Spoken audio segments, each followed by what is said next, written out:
کے سچے سپاہی، عقیدت رکھنے والے، محبت کرنے والے میرے نبی جو فرما دیا کہ پہاڑ کے پیچھے فوج آ رہی ہے تو مان لیا کبھی سبحان اللہ۔ اور 40 سال جو عمر مکہ میں آپ نے گزاری ہے اس وقت کفار و مشرکین بھی مانتے تھے۔ میرے نبی اگر کہہ دیتے تھے کہ پہاڑ کے پیچھے سپاہی ہیں، فوج ہے، یہ بھی مانتے تھے۔ وہ تو میرے نبی نے جب اعلان فرمایا کہ میں اللہ کا نبی ہوں تو مخالف ہو گئے، لیکن صحابہ ڈٹے رہے اسی بات پر۔ حضور جس چیز کا حکم دیتے اسے ماننے کے لیے وہ تیار، ایسی سچی عقیدت اور محبت رکھتے تھے اپنے نبی سے، اس لیے کہ نبی سے سچی محبت کرنے کا نام ایمان ہے۔ دیکھیے سبحان اللہ، اس سے سچی محبت کرنے کا نام ایمان ہے۔ ساری بات آ گئی، حضور نے جو فرمایا ہے اسے بھی ہمیں ماننا، حضور کا فرمان بھی ہمیں ماننا ہے، ابھی تو سچی محبت کرنے کا دعویٰ ہوگا کہ میرے نبی نے فرمایا نماز میری آنکھوں کی ٹھنڈک ہے، کہیے سبحان اللہ۔ ابھی سے چھوڑ نہیں سکتے، اس محبت میں یہ شامل ہے کہ اگر حضور سے محبت ہے تو حضور کا سارا فرمان ہمارے لیے، ہم اس پر پوری کوشش کریں عمل کرنے۔ اللہ تعالی ہم سب کو ان ساری باتوں پر، نیک باتوں پر عمل کرنے کی توفیق اور عطا عطا فرمائے۔ میرے آقا تاجدار مدینہ صلی اللہ علیہ وسلم ایک مرتبہ ایسے عاشق تھے، عاشق رسول تھے کہ میرے نبی صلی اللہ علیہ وسلم نے ضرورت پڑی تو آواز لگائی، کچھ امداد جنتے کی صورت میں جمع کیا جائے، اس سے فلاں کام پورا کیا جائے گا۔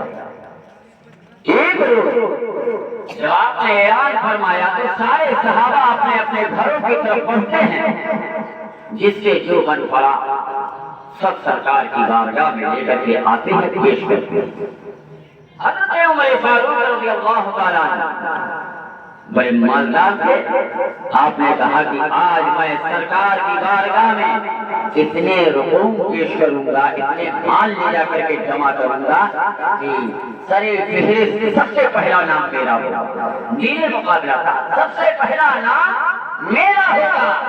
آج کا جو مقابلہ کیا جاتا ہے وہ الگ طریقے کا ہے، ان کا ایک حصہ 2 حصہ انہوں نے خریدا، میں 5 حصہ خریدوں گا، ان کا 1 تلہ ہے میرا 2 تلہ ہو جائے، اس طریقے کا مقابلہ، لیکن اس طرح دینی مقابلہ ملاحظہ فرمایا۔ حضرت عمر فاروق فرماتے ہیں ہر بار حضرت ابو بکر صدیق کا نام ہوتا ہے تو آج میں اتنا مال سرکار کی بارگاہ میں پیش کروں گا کہ میرا پہلا نام لکھا جائے گا۔ سارے صحابہ لے کر کے آ کر کے سرکار کی بارگاہ میں پیش کرتے ہیں۔ حضرت عمر فاروق کی گٹھڑی اتنی لمبی چوڑے بھاری بھرکم کہ سارے صحابہ دیکھ رہے تھے، سارے صحابہ دیکھ رہے ہیں کہ عمر فاروق کی گٹھڑی بہت بھاری ہے، لا کر کے پیش کر دیا۔ حضور تاجدار مدینہ صلی اللہ علیہ وسلم فرماتے ہیں اے عمر فاروق اتنا سارا کہاں یا رسول اللہ اتنا سب لے کر کے آیا ہوں، کہاں گھر سے سارا مال لے کے چلے گا؟ نہیں سارا نہیں لے کے آیا ہوں یا رسول اللہ، گھر کا سارا مال اکٹھا کیا، اسے 1/2 کیا، آدھا اپنے گھر والوں کو رکھا ہے ان کے لیے اور آدھا آپ کی بارگاہ میں لے کر کے چلا آیا ہوں۔ میرے نبی فرماتے ہیں آدھا بال بچوں کے لیے رکھے ہوگا، آدھا رکھ دیا، آدھا آپ کی بارگاہ میں لے کر کے آیا ہوں۔ اس لیے سارے صحابہ کی نگاہیں دیکھتی ہیں، حضرت ابو بکر صدیق آ رہے ہیں، حضرت ابو بکر صدیق کی زندگی، حضرت ابو بکر صدیق کا مکان، ان کا کھانا پینا، ان کا رہنا سہنا، سارے صحابہ جانتے تھے کہ حضرت ابو بکر صدیق کے پاس پیسہ نہیں ہے، ان کے پاس ہماری معاملہ بہت کمزور ہے، لیکن گٹھڑی بہت بھاری لے کر کے آ رہے ہیں۔ جیسے حضرت ابو بکر صدیق رضی اللہ تعالیٰ عنہ گٹھڑی لے کر کے آتے ہیں، حضور تاجدار مدینہ صلی اللہ علیہ وسلم کی بارگاہ میں رکھتے ہیں تو میرے نبی صلی اللہ علیہ وسلم پوچھتے ہیں، میرا حضور تاجدار مدینہ صلی اللہ علیہ وسلم پوچھتے ہیں یہ ابو بکر صدیق رضی اللہ عنہ اتنی بھاری گٹھڑی لے کر کے آئے ہو؟ کہا یا رسول اللہ جو کچھ تھا گھر میں سب لے کر کے آیا ہوں۔ سارے انتظار کر رہے ہیں کہ ابھی گٹھڑی کھولی جائے گی، اور جیسے گٹھڑی کھولا جاتا ہے تو اس میں کیا دیکھتے ہیں؟ مسالہ پیسنے والا سامان، یعنی وہ پتھر ہے، اور میرے آقا کیا دیکھتے ہیں؟ اس میں پکا پکایا کھانا برتن میں رکھا ہوا ہے، حضور تاجدار مدینہ دیکھتے ہیں اس میں گھر میں جھاڑو لگانے والا سامان بھی موجود ہے، اور آقا دیکھتے ہیں اس میں کپڑا اتارا ہوا جسم کا وہ بھی رکھا ہوا ہے۔ سرکار پوچھ بیٹھتے ہیں یہ ابو بکر صدیق یہ کیا لے کر کے آئے ہو؟ حضرت ابو بکر صدیق رضی اللہ تعالیٰ عنہ کی آنکھوں میں آنسو ہیں۔ آپ بیان فرماتے ہیں یا رسول اللہ میرے گھر میں جو کچھ موجود تھا آپ کا حکم ہوا میں لے کر کے آیا ہوں۔ یا رسول اللہ یہ مسالہ پیسنے والا پتھر اگر کسی مومن بھائی کے پاس نہ ہوگا تو یہ سمجھ کر کے لے کے آیا ہوں کہ یہ میرا سامان اس کے کام آ جائے گا۔ اپنے جسم کا کپڑا اتار کر کے لے کے آیا ہوں۔ اگر کسی مومن بھائی کے پاس کپڑا نہ ہوگا تو کم سے کم آپ اسے عطا کر دیں گے۔ کھانا پکایا لایا ہوں، کسی مومن بھائی کے پاس کھانے کے لیے ہوگا تو میرا یہ کھانا اس کے کام آ جائے گا۔ حضرت ابو بکر صدیق کے جسم پر جب لوگوں کی نگاہیں پڑتی ہیں وہ لباس پہن کر کے آئے ہوئے ہیں جو ٹاٹ کا لباس ہے، دوپہر کا لباس ہے، جوان کے کاٹے کا بٹن لگا کر کے آئے ہیں۔ اللہ اکبر! اتنے میں حضرت ابو بکر صدیق کر دے یا رسول اللہ جو کچھ تھا سب لے کر کے آیا۔ میرے نبی کیا فرماتے ہیں؟ کہتے ہیں اے ابو بکر صدیق رضی اللہ تعالیٰ عنہ کیا آپ نے اپنے بیوی بچوں کے لیے بھی کچھ چھوڑا ہے؟ آپ فرماتے ہیں یا رسول اللہ اپنے بیوی بچوں کے لیے خدا اور اس کے رسول کا ذکر چھوڑ کر کے آیا ہوں، خدا اور اس کے رسول کا نام چھوڑ کر کے آیا ہوں، یہی کافی ہے۔ سبحان اللہ! اور میرے آقا کی بارگاہ میں ندامت کے ساتھ عرض کرتے ہیں، کہتے ہیں یا رسول اللہ صلی اللہ علیہ وسلم اگر یہی حقیقی چھوٹا سا یہ چیز اللہ کی بارگاہ میں قبول ہو جائے تو بہت بڑی بات ہے۔ میرے نبی مسکرا کر کے فرماتے ہیں اے ابو بکر ذرا سر اوپر کرو، دیکھو اللہ نے رپورٹ کر لیا ہے، ذرا دیکھو فرشتے ایک ایک کر کے باری باری قطار لگائے ہوئے حاضر ہو رہے ہیں۔ جس لباس میں تم ہو اسی لباس میں سارے فرشتے نظر آ رہے ہیں۔ سبحان اللہ! گوڑیے کے کاٹ پہنے ہوئے سارے فرشتے نظر آ رہے ہیں۔ اللہ اکبر! حضرت عمر فاروق کو کہنا پڑا کہ یا رسول اللہ صلی اللہ علیہ وسلم حضرت ابو بکر صدیق کی جگہ میں کیسے لے سکتا ہوں؟ ہر بار کی بازی مار لے جاتے ہیں۔ سبحان اللہ! ایسے عقیدت مند تھے، ایسے سچے عاشق رسول تھے کہ نبی حضور تاجدار مدینہ صلی اللہ علیہ وسلم نے ایک مرتبہ آواز لگانے پر سارے صحابہ حاضر رہتے تھے۔ معزز سامعین کرام میں اپنے آخری بات چھوٹی چھوٹی تو کہہ کر کے رخصت ہو جاؤں۔ میرے آقا حضور تاجدار مدینہ صلی اللہ تعالی علیہ وسلم کہ اس چرچے کو اسلام کی تبلیغ دعوت دینے کو سارے لوگ دھیرے دھیرے قبول کرتے چلے جا رہے ہیں، اسلام میں داخل ہوتے چلے جا رہے ہیں۔ اسی میں سے نہ ماننے والے بھی بہت شدت کے ساتھ مخالفت اور دشمنی میں جڑے ہوئے ہیں۔ اللہ اکبر! میرے آقا اس کے باوجود بھی اپنا کام انجام دیتے چلے جا رہے ہیں۔ اللہ کے رسول صلی اللہ علیہ وسلم کے مکان پر ایک روز قافلہ آیا۔ صحابہ نے جا کر کے عرض کیا یا کچھ لوگ مکہ کی طرف سے آئے، کہاں سے؟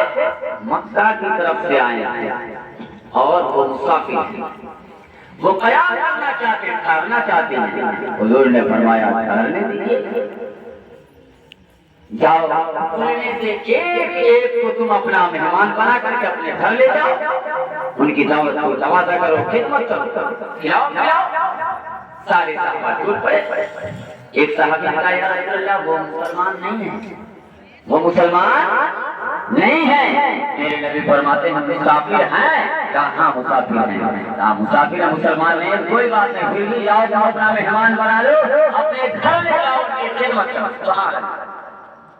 مومن نہیں ہے پھر بھی میرے آقا فرماتے ہیں مسافر ہے تو اپنا مہمان بنا لو۔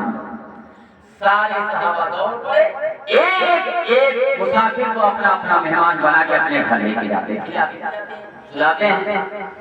میرے نبی تاجدار مدینہ صلی اللہ علیہ وسلم نے دیکھا ابھی ایک شخص کھڑا ہے، حضور جاتے ہیں قریب اور فرماتے ہیں کہتے ہیں تم باقی رہ گئے، تمہیں کوئی لے جانے والا نہیں ہے، اب کوئی لے جانے والا نہیں ہے، جتنے لوگ تھے سب ایک ایک کو لے کے چلے گئے۔ میرے آقا فرماتے ہیں چلو تم میرے مہمان بن جاؤ، کہیے سبحان اللہ، چلو تم میرے مہمان بن جاؤ۔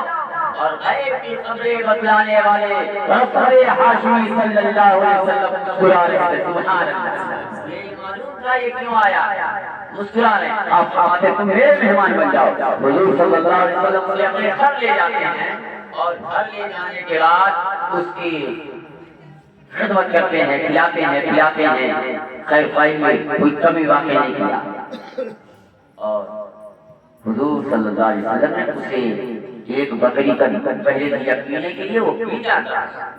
پھر 2 بکریوں کو دیا گیا, 3 بکریوں, حتیٰ کہ حضور نے اسے 7 بکریوں کا دودھ نکال کر کے دیا پینے کے لیے. سارا کھانا بھی جو گھر میں پکاتا ہوا سارا کھانا کھا گیا. حضور مسکرا رہے, کمرے میں کر دیا آرام کرو. اور جب رات کھانا اتنا ڈھیر سارا کھا لیا تھا, پیٹ خراب ہو گیا اور پیٹ خراب کر سب خراب کر دیا. اللہ اب وہ داؤں پوچھ رہا تھا کہ کوئی ایسا راستہ ملتا کہ ایک دم سوئی ہی یہاں سے رفو چکر ہو جاتی, نہ کوئی دیکھتا نہ کوئی ہماری بے عزتی ہوئی. بہت پریشان تھا. بند ہے, دروازے کی کنڈی بند. سوچا کہ کھولیں کھڑکی دروازہ, ادھر ادھر دیکھ رہا ہے, کوئی راستہ نہیں جانے کا. بہت پریشان ہوا. میرے آقا حضور صلی اللہ علیہ وسلم جاتے ہیں صبح کے وقت میں, بھور کے وقت میں, دروازے کی دھیرے سے کنڈی کھول پھر حجرے میں چلے آتے. اب یہ دوڑ رہا, چکر لگا رہا, پریشان ہے کہ کوئی راستہ نہیں جائے. بار بار آدمی جب پریشان ہوتا ہے ایک مرتبہ چیک کرتا ہے, پھر دوبارہ چیک کرتا ہے, پھر دوبارہ چیک کرتا ہے. اب گیا تو دروازہ کھل گیا, بہت بڑھیا ملا. گھبراہٹ میں وہاں سے نکل لیا. اندھیرا ہے, نکل جائیں گے, کسی کا سامنا نہیں کرنا پڑے گا, کسی کا سامنا میں بڑی بےعزتی ہوگی. چلا گیا اور جب میرے آقا صلی اللہ علیہ وسلم کے سامنے سارے صحابہ نماز فجر کی ادا کر کے حاضر ہوتے ہیں تو دروازہ کھلا ہوا تھا, جس میں کمرے میں مہمان تھا. یا رسول اللہ, آپ کا مہمان تو بستر پر نظر نہیں آ رہا, لگتا ہے جب بتایا آیا چلا گیا. میرے آقا صلی اللہ علیہ وسلم فرماتے ہیں ہاں وہ چلا گیا. آقا فرماتے ہیں ہاں وہ چلا گیا. صحابہ کرام اندر گئے تو دیکھا کہ قدر بھی خراب ہے. کہتے ہیں یا رسول اللہ, ایسا مہمان تھا, بستر کی گندگی جانچا کر دیا. سرکار فرماتے ہیں گھبراؤ مت, وہ میرا مہمان تھا. یہ سبحان اللہ. سرکار فرماتے ہیں وہ میرا مہمان تھا, ساری ذمہ داری میری بنتی ہے, اور اس چادر کو کھول دیتے ہیں. صحابہ کرام کہتے ہیں یا رسول اللہ, نہیں, ہم لوگوں کے رہتے ہوئے آپ دھلائی کریں گے, نہیں, ہم لوگوں کی دھلائی کریں گے. میرے آقا فرماتے ہیں ٹھہرو, وہ میرا مہمان تھا, اس لیے میری ذمہ داری بنتی ہے. سبحان اللہ. کیسا فیصلہ حضور فرماتے ہیں. مکہ سے چلے تو حضرت ابو بکر صدیق رضی اللہ تعالیٰ عنہ ساتھ میں, ایک اونٹ جس پر کبھی حضور بیٹھتے تھے تو حضرت ابو بکر صدیق کو بیٹھتے تھے. سبحان اللہ. یہ عالم تھا میرے آقا کا, برابر کا فیصلہ. کبھی وہ چلتے اور کبھی آپ چلتے. سبحان اللہ. اور جب مدینہ شریف کے قریب پہنچے تھے, سبحان اللہ, اس وقت نمبر تھا حضرت ابو بکر صدیق کا. تو مدینہ کے لوگ تو مسجد قباء کے قریب وہ جو جگہ نے دیکھا, وہی لوگ انتظار کر رہے تھے. تو حضرت ابو بکر صدیق کے بہت پریشان تھے, لوگوں کے چہرے کو دیکھ رہے تھے کہ لوگ سمجھ رہے ہیں. حضرت ابو بکر صدیق یہ سمجھ رہے کہ لوگ میری انتظار کیے ہوئے, اور جن سے نمبر ختم ہوا ویسے ہی آپ نے اپنے رومال کو اٹھایا, سرکار کو ہوا دینے لگے. پنکھے کے صورت میں ہوا دینے لگے اور یہ ثابت کر رہے تھے, اے مدینہ کے لوگوں, آقا یہ ہے غلام. آپ ثابت کر رہے تھے کہ آقا یہ ہے غلام, میں. میرے آقا حضور تاجدار مدینہ صلی اللہ علیہ وسلم اس کی صفائی جب کرنے لگے, دھلائی کرنے لگے, تو جو نکلا تھا بہت دور نکل گیا. تو اسے خیال آیا کہ حضور کے کمرے میں میری بڑی قیمتی چیز چھوٹ گئی ہے. ایک روایت میں ملتا ہے کہ اس کی تلوار چھوٹ گئی, ایک روایت میں ملتا ہے کہ اس کے گلے کی تعبیر چھوٹ گئی. یہ وہ قیمتی چیز. وہ سوچنے لگا, چلتے چلتے چھوڑ کے تو بہت چلا آیا, ہو گیا. روشنی پیدا ہو گئی ہے، سارے لوگ آنے جانے لگے ہیں، اب کیا کریں؟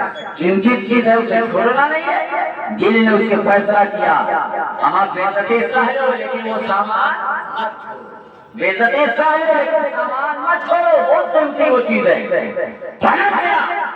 سارے صحابہ موجود ہیں اور حضور تاجدار مدینہ سرور کائنات صلی اللہ علیہ وسلم چادر کی دھلائی کر رہے ہیں۔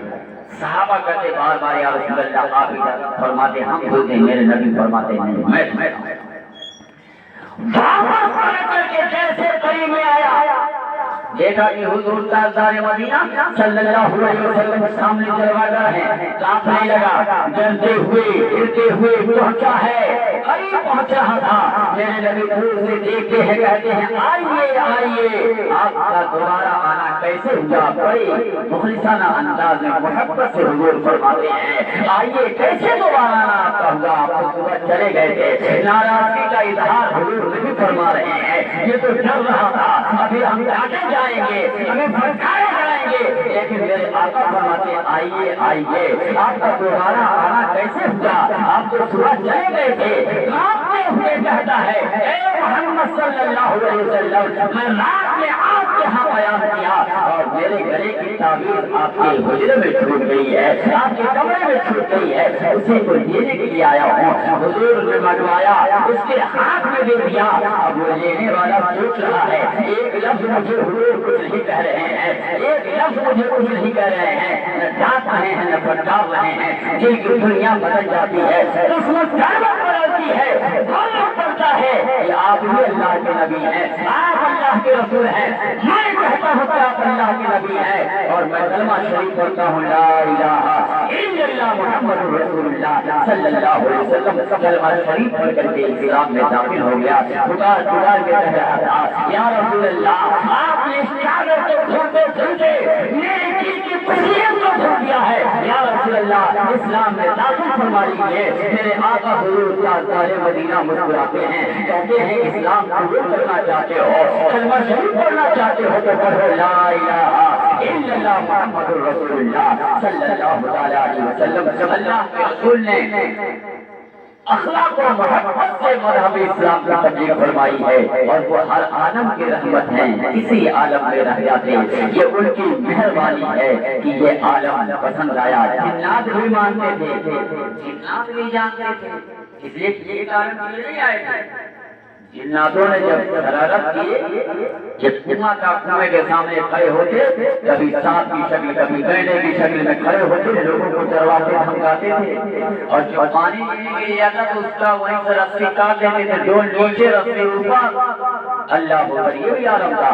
اس جگہ میرے آقا سرور کائنات صلی اللہ علیہ وسلم جب گھومتے ہوئے چہلتے ہوئے جا رہے تھے تو ایک بڑھیا جو چھوٹے چھوٹے بتوں کو رکھی ہوئی تھی اپنے خیمہ میں عبادت کرتی تھی، ان کو مانتی تھی، میرے نبی نے منع فرمایا ان کی عبادت نہ کرو، اللہ ایک ہے، اللہ کے علاوہ کوئی بندگی کے لائق نہیں ہے، یہ جھوٹے معبود ہیں، یہ باطل معبود ہیں۔ تو بڑھیا نے کہا ہم ایسے نہیں مانیں گے، آپ اللہ کے نبی ہیں، کتنوں کہتے رہیے میں ماننے والے نہیں ہوں، میں تو آپ کو نبی تب مانوں گے جب پہلا کنویں سے مجھے پانی پلا دے۔ اللہ اکبر، میرے نبی نے فرمایا کون ہے تو اس کنویں سے پانی نکالے اور بڑھیا کو پانی پلا دیا جائے، سبحان اللہ۔ تو عزیزان ملت اسلامیہ، باری باری دو صحابہ پھر دو صحابہ ایسے جاتے رہے، آخرکار میں حضرت علی کرم اللہ کریم فرماتے یا رسول اللہ مجھے اجازت دیا جائے میں جاتا ہوں۔ جب حضرت علی کرم اللہ کریم تشریف لے گئے وہی گڑھے کی صورت میں تھا اور جیسے حضرت علی کو دیکھا جم سے کنویں میں کود پڑا۔ حضرت علی کرم اللہ کریم وہ شیر خدا تھے جنہیں اس میں آدم آتے تھے، آپ اس میں آدم پڑھتے ہیں، جلجلائے ہاتھ میں لیتے ہیں اور نعرے حیدری بولتے ہوئے کنویں میں کود پڑتے ہیں، اور جب کنویں کے اندر سطح پر پہنچتے ہیں تو جناتوں کی پوری فوج گولی نظر آ رہی ہے، جنگ کرتے ہیں، جو کافر اور مشرکین اس وقت میں تھے جنگ کرتے ہیں اور فنا فنا کرتے چلے جا رہے ہیں۔ جو بادشاہ تھا اس کا بیٹا سامنے آیا اس سے لڑنے کے لیے، تو مولا شیر خدا کے پاس طاقت بہت بے شمار اللہ نے عطا فرمائی تھی، اٹھا کر کے چاہتے تو پٹک دیتے چکنا چور ہو جاتا اس کا پورا ہڈی ٹوٹ جاتی لیکن اسے چھوڑ دیتے کھڑا کر دیتے ہیں آخر کار میں تیسری مرتبہ وہ کہتا ہے آپ ہمیں تینوں مرتبہ گاؤں میں پائے اور آپ نے بس چھوڑ دیا اپنے دشمن کو کہا تو بڑا خوبصورت نظر آ رہا ہے تو بڑا پیارا نظر آ رہا ہے اس سے پہلے اس کے باپ کا خاتمہ حضرت علی کر چکے تھے کہتے ہیں تو بڑا پیارا نظر آ رہا ہے بڑا تیرا چہرہ خوبصورت نظر آ رہا ہے میں نہیں چاہتا کہ تو میری تلوار سے تیری گردن کاٹ دی جائے وہ پکار اٹھتا ہے کہتا ہے جس نبی نے اتنا بڑا پیغام اپنے ماننے والوں کو دے دیا ہو سیاہ نہیں دے دیا ہو بتا دیا ہو طریقہ بتا دیا ہو وہ اسلام سچا اسلام ہے میں کلمہ پڑھتا ہوں لا الہ الا اللہ محمد رسول اللہ صلی اللہ علیہ وسلم بادشاہ حضرت علی نے منتخب فرما دیا جتنے بچے بچے سپاہی سب کلمہ شریف پڑھ کر کے اسلام میں داخل ہو جاتے ہیں کے پاس میں حضور تاجدار مدینہ صلی اللہ علیہ وسلم اور صحابہ کرام انتظار کر رہے علی گئے تو واپس نہیں آئے علی گئے تو واپس نہیں آئے لیکن اندر سے ہی آپ نے جب نعرے حیدری بلند کیا تو کنویں سے باہر آواز باہر آتی ہے میرے نبی مسکرانے لگے سبحان اللہ ساری جنات باہر لے کر کے آتے ہیں اور میرے آقا نے نصیحت فرمائی جناتوں کو سنو آج کی تاریخ سے انسانوں کے سامنے تم کھلے طور پہ مت آنا ورنہ تمہیں تمہارے چہرے کو دیکھ کر کے دہشت میں آ جاتے ہیں خوف آ جاتے ہیں میرے آقا نے نصیحت فرمائی اللہ کے رسول صلی اللہ علیہ وسلم کے ماننے والے وہ سچے عاشق رسول حضور کو فرما دیتے تھے اسے پورا کیا کرتے تھے اور اللہ کے رسول صلی اللہ علیہ وسلم کو اللہ نے اس دنیا میں رحمت بنا کر کے بھیجا وہ ہر عالم کے رحمت ہیں کسی عالم میں رہ جاتے عزیزان ملت اسلامیہ میرے آقا صلی اللہ علیہ وسلم کی میلاد کی محفل ہے حضور صلی اللہ علیہ وسلم پیدا ہوئے تو فرشتے کو قطاروں میں کھڑے ہو کر کے محبوب دو جہاں صلی اللہ علیہ وسلم پر صلاۃ و سلام پیش کر رہے تھے الصلاۃ والسلام علیک یا رسول اللہ الصلاۃ والسلام علیک یا حبیب اللہ الصلاۃ والسلام علیک یا محمد رسول اللہ صلی اللہ علیہ وسلم آپ حضرات نہ تو سماعت